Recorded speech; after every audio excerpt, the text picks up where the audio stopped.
Hi! Kamusta kamo tanan? Ang ngalan ko si Adrian. Mastoryahanay naman kita parti sa pahamot. Ini nga pahamot nga luyag ko istorya sa inyo subong. Tawag siya Dolce and Gabbana for Om.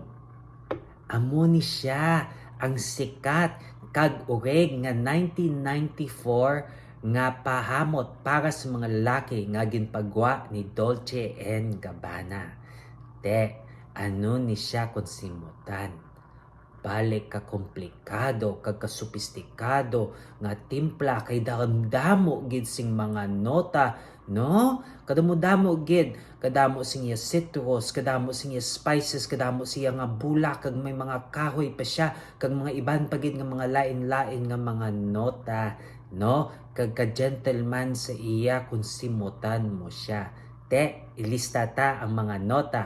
For the top, we have lavender, lemon, bergamot, clary sage, tarragon, orange, neroli, kag mandarin orange. Na kadamo sing nga nota, kadamo citrus, may ara pa hilamon, no? For the mid, we have pepper, cinnamon, coriander, geranium, violet, jasmine, rose. Baw, apat ka bulak, kag mga spices pa, no? For the base, we have tobacco, tonka bean, sandalwood, musk, cedar, amber, coumarin, kag iris. Wow! No, duha ka kahoy, may tobacco, may tonka bean.